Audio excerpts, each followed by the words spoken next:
Assalamualaikum warahmatullahi wabarakatuh. Perkenalkan, nama saya Majidia Mawadah.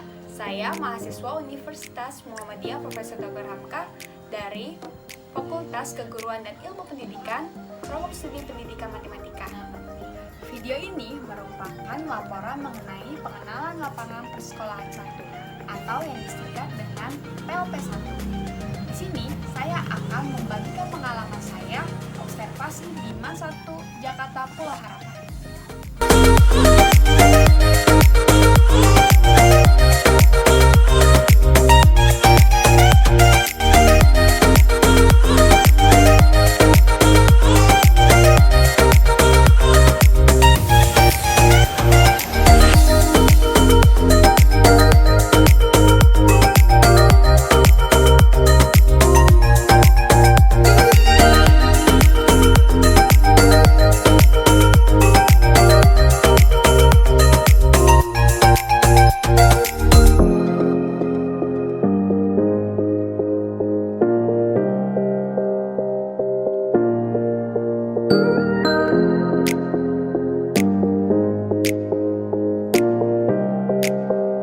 Assalamualaikum warahmatullahi wabarakatuh. Waalaikumsalam warahmatullahi wabarakatuh. Izinkan kami perkenalan diri terlebih dahulu ya. Oke, siap. Yo. Nama saya Fadila Nurul Putri. Dan saya Majidia Mawadah. Kami mahasiswa Fakultas Keguruan dan Ilmu Pendidikan Universitas Muhammadiyah Profesor Dr. Hamka Dari Program Studi Pendidikan Matematika yang sekarang semester 4. Di semester 4 ini, kami ada mata kuliah pengenalan lapangan persekolahan atau yang disingkat dengan PLP 1.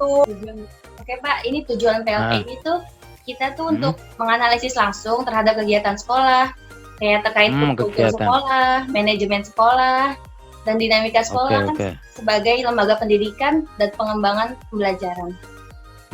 Dan juga untuk membentuk mahasiswa menjadi calon tenaga pendidik yang profesional sesuai dengan prinsip-prinsip pendidikan berdasarkan kompetensi yang meliputi kompetensi pedagogi, kompetensi profesional, dan juga kompetensi sosial. Oke, siap. Ya. Yaitu kompetensi dasar guru itu harus punya itu. Iya, Pak. Sekian Pak dari perkenalan dari kami. Sekarang dipersilakan buat Bapak untuk memperkenalkan diri terlebih dahulu, Pak. Baik, nama saya Dr. Andes Usman Ali, MP Fis. Saya S1 di IAIN Yogyakarta, S2-nya di ITB kebetulan kemarin. Itu mungkin sepintas tentang perkenalan saya. Nama saya Diana Elianti, di MAN 1 Kampus Pulau Harapan. Saya mengajar mata pelajaran fisika dan prakarya. Sedangkan untuk pembina, saya di sini pembina OSIS. Saya perkenalkan diri ya, nama saya Sri Astuti Nurhim. Kebetulan saya mengajar di MAN 1 Kampus B Jakarta. Saya selain sebagai pengajar mata pelajaran biologi, saya juga menjabat sebagai staf kurikulum di sekolah MAN 1 Kampus B. Ini bisa dijelaskan bagaimana kultur yang ada di MAN 1 ini? Ya, kultur di MAN 1 itu siswa alhamdulillah untuk tahun ini banyak sampai hampir 270-an. Kebiasaan siswa seperti biasa masuk pagi jam setengah 7, KBM dimulai dari jam 7:10 karena setengah 7 itu siswa itu sesuai dengan anjuran pemerintah bahwa sekolah yang ada di Provinsi DKI Jakarta ini masuk jam 6.30. Nah, sebelum kita memulai pembelajaran di MAN 1 ini, siswa itu setiap hari Senin itu selalu mengadakan upacara bendera setiap hari Senin. Kemudian kita mulai KBM aktifnya jam 7:10 sampai jam 16 sore, jam 4 sore, jam 16. Ada Pak menerapkan S3? Oh ya, menerapkan S3 selalu siswa pagi itu jam setengah 7 itu guru piket, dan selain guru piket terutama kami staf kurikulum wakil kurikulum, kepala sekolah itu selalu berdiri di pintu gerbang. Nah, kita menerapkan 3S itu, sapa, senyum, salam ya, kita seperti itu. Jadi guru sudah siap standby di depan pintu gerbang. Nanti siswa yang masuk itu seperti itu, bersalaman, senyum, dan mengucapkan salam. Kemudian untuk kegiatan kebersihannya ya K5, kebersihan, keamanan, kemudian keindahan, ya kenyamanan, satunya 5K itu, pokoknya 5K itu tetap kita terapkan, karena di situ walaupun kita mempunyai 2 penjaga sekolah atau OB, tetap kita memberlakukan yang namanya piket kelas. Untuk selanjutnya ini Silakan tentang dilanjut. bagaimana struktur organisasi dan tata kerjanya di Man 1 atau harapan ini Pak? Untuk harapan ya. Ya Khusus untuk di harapan karena memang sifatnya adalah kelas jauh, maka di sana kita buat struktur, kita tempatkan koordinator bahasanya. Kalau dulu ada istilah pimpinan lokasi, pinlok, yaitu Bu Mai, ya, itu koordinator untuk di pulau. Di induk itu wakil, di sana staf. Jadi ada staf kurikulum, ada staf kesiswaan. Itu saja ada hanya 2. Humas nggak ada di sana. Karena itu yang utama. Yang utama untuk proses pembelajaran, untuk keberlangsungan di sekolah itu yang utama adalah kurikulum dan kesiswaan. Gimana struktur organisasinya? Struktur organisasi. Dan tata kerjanya boleh dia. Jadi untuk angkatan ini struktur organisasi OSIS itu ada saya pembina OSIS, di atasnya ada kesiswaan, terus di bawah saya ada ketua OSIS yang waktu itu dipilih periode kemarin kan ya, dipilihnya ya pada saat bulan Agustus, Oktober kalau nggak salah, sebelum corona.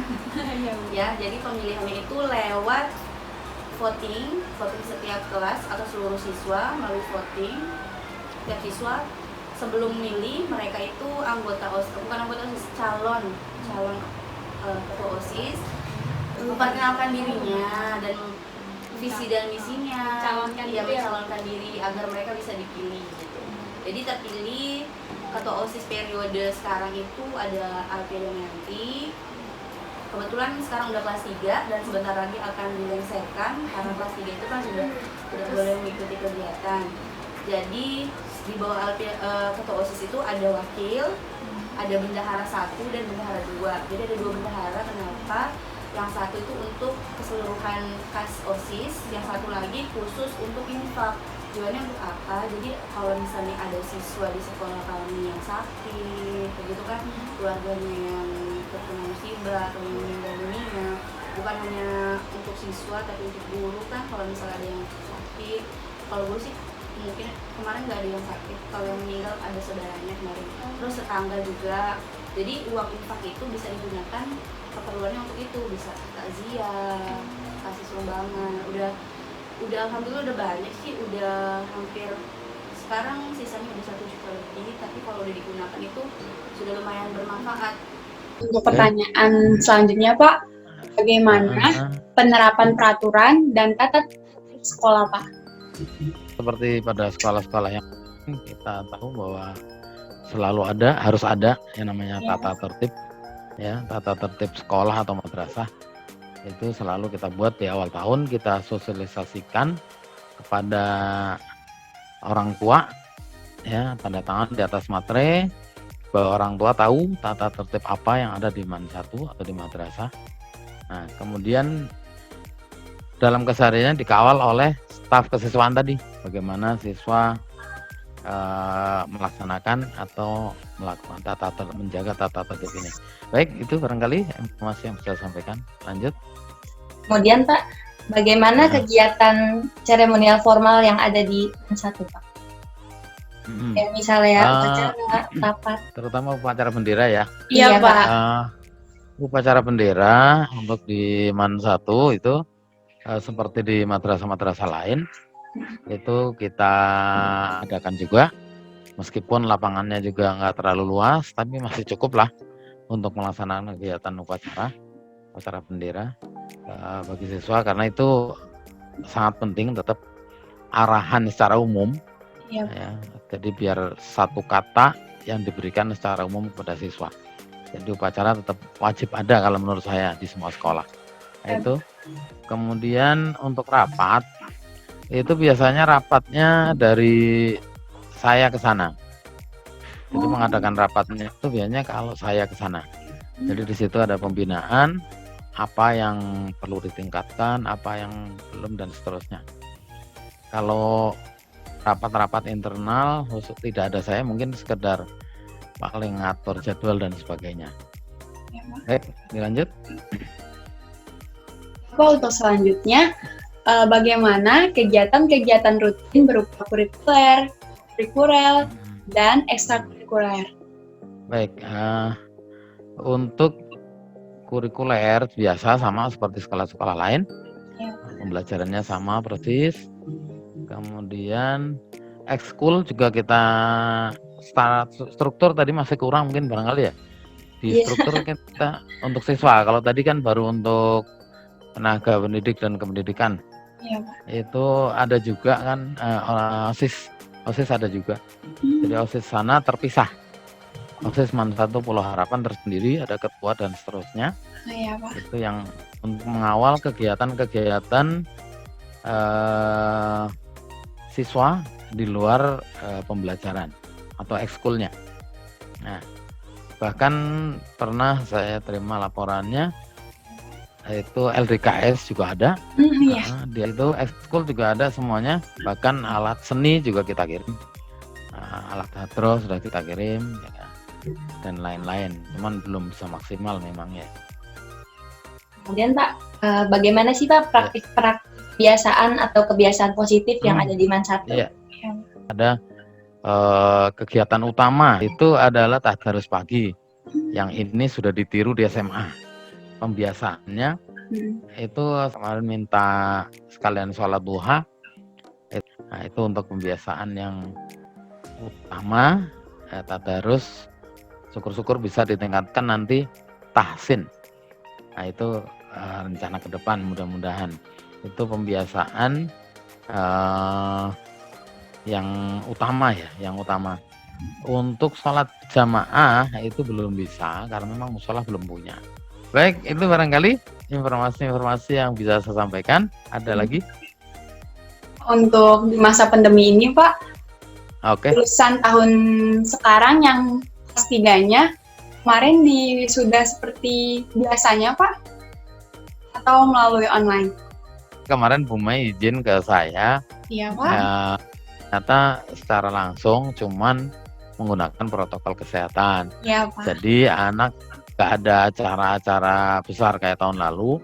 Anak hanya datang dikasih tanda wisuda, kemudian difoto. Arahan saya yang penting komunikasikan dengan gugus tugas COVID-19.